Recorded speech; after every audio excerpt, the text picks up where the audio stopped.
And so I want to make this video real quick about fear and anxiety. And so one of the, just growing up, just looking back, I can say that it almost has always been present because of the fact that when you grow up in a household of just fear, not knowing when you was gonna get hit, not knowing you was gonna get beat, not knowing when you was gonna like something was gonna happen or break out.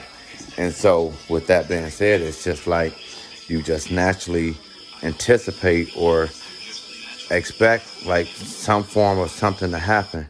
And so not knowing, so you're constantly in that heightened state of just fear. You're in the heightened state of of nervousness. And so those are all factors of anxiety. And so it's very surprising because even as an adult today, how we have a tendency of carrying that on into our adult lives.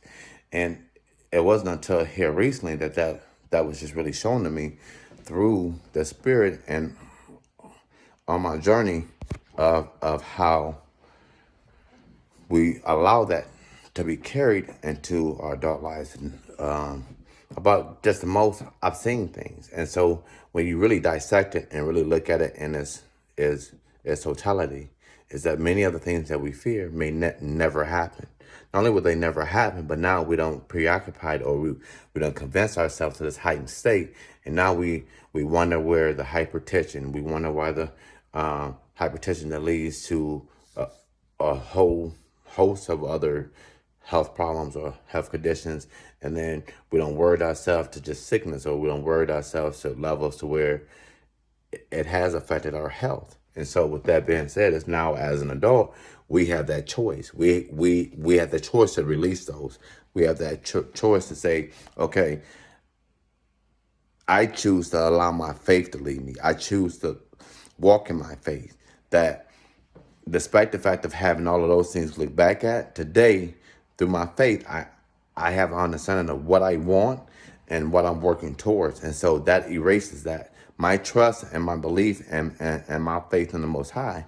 And so when you come to understand who and what you are, you're going to move a little bit different anyway.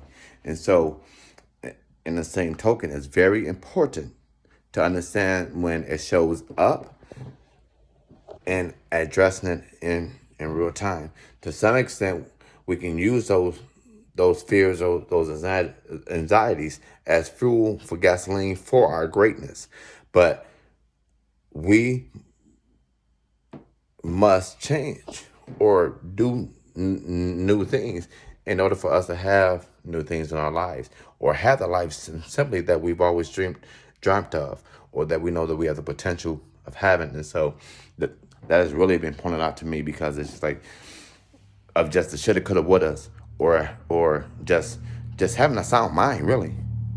Because where there's a sound mind, there's focus, and where there's focus, your actions is gonna follow towards working towards what we must do today about transforming, breaking those cycles, breaking those generationals of what other people have always done. So we're making that conscious decision to do something different today, and so continue to grow, continue to develop, and continue to step into your greatness.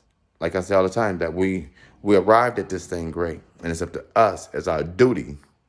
It's our duty to craft, to develop, and to build on our gifts. Along with that, having that aha moment is just,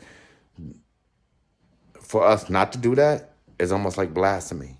For us not to live our lives, our greatest lives, for us not to become the best version of ourselves, is a slap in the Most High's face, because that's why He sent His Son. Is for us to have that life, for us to have abundance, for us to have prosperity, for us to be free on a whole nother level, because that's our right. For us to have joy and peace, that's your right. And once you know who you are and what you are, then you'll be more willing and more apt to do whatever it takes to get it. Until next time, y'all.